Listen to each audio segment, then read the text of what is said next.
So is it quite hard, would you say, like you guys being in other bands and having other commitments, like, or is this a sort of another outlet to put a different type of like things that you're thinking about?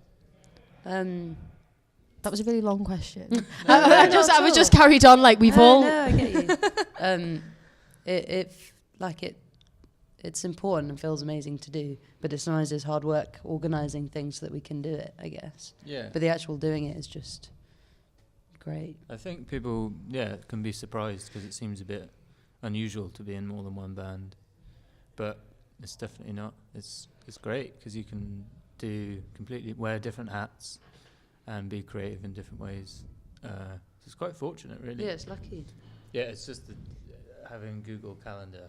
Yeah. Gmail Cal. It's forced us to be super organised. I think even though it's tricky, we all know what everyone is doing for like months and months ahead, and just makes you, I don't know, really focus, and when we do have time together to really use that time well, instead of just having a long sprawling amount of time ahead of us and just sort of thinking, oh, we can always do that tomorrow. We don't really get that opportunity a lot, so it makes you have to just get on with it. Yeah, I think it's good as well because like your creative brain, there isn't like you said, you don't shut up shop at 6 and you don't have any ideas. Like you can be like the middle of the night when you think of something. So it's probably good that although you do have other projects, it's just another place to channel that creativity in. Yeah, definitely. I feel that lots like performing live and stuff, having that release. Like I don't have that release in any other part of my life. It's like where you can just shout down a mic. Yeah. You know. Scream and stare at someone and just be like screaming down a microphone.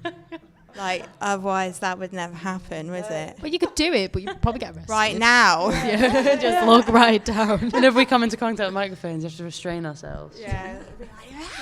just a load of slobber. Yeah. Oh, we've lost him. Oh no. Oh, he's man down. Student TV. No, I think it's really refreshing with you guys to see female representation. Like, I feel like in bands, often, like generally, if there is a female, there's a singer or just one, and there's more males and females. And I feel like it's so refreshing to see a band like you guys where, you know, you think people might see themselves. And is it quite nice to be part of that sort of new wave almost of more representation in music? I mean, I think we never really...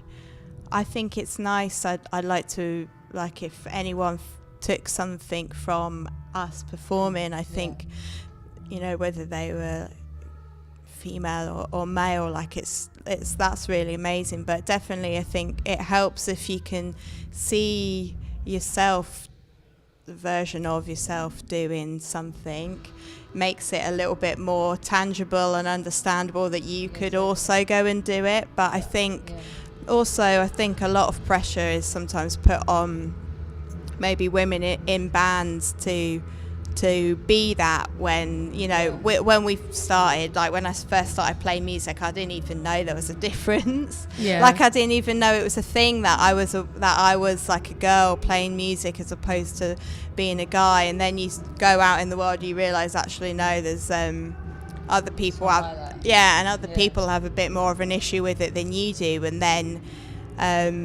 but yeah, I mean, I think it's great, like if you can help encourage anyone like to go and play music, because I mean it's like it's one of the most important things in my life. So I think if you can encourage anyone to go and do that, you know, by being a woman doing it and other women seeing it, I'm super happy for that. I guess it should go back to not really knowing the difference. Like you said, when you're a kid and you don't even know there's a problem with it.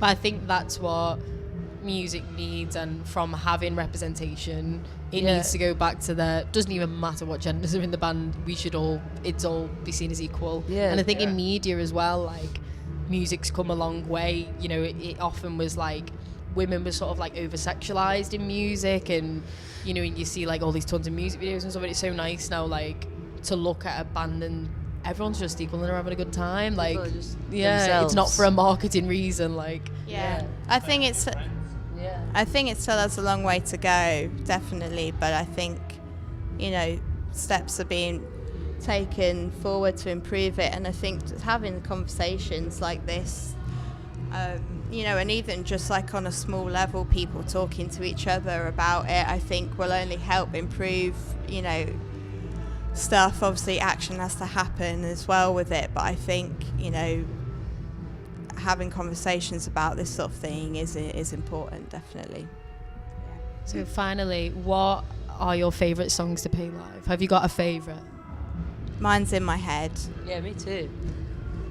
Yeah, same. Also Josephine. Oh, yeah. And also Boring. Yes. And I've been enjoying playing Sub Rosa. It's like a more chilled one on the album, which I've never played before, and so now it feels like quite a cathartic and calming. Yeah. I noticed that like on the album, as you sort of get lower down the track list, things start slowing down a bit, and I think it is a nice, like, you know, an album should be a bit of a journey, and it's like winding it down, and you get to really hear the message, I suppose, from a song. That's nice. Thanks. Yeah. Yeah, well, I think the track listing is a very important thing to think about. I think you spent quite a bit of time on that, having to think about its journey. We want it to flow in a good way. It should just flow. want people to get the most out of it. Yeah. I know it's brilliant, but we can't wait to hear it tonight. Thanks. So thank you so much for having a gab with us. Thank or letting you. me gab your ear off, and then No, you have a little bit of input. No, it's nice. Thanks for having us.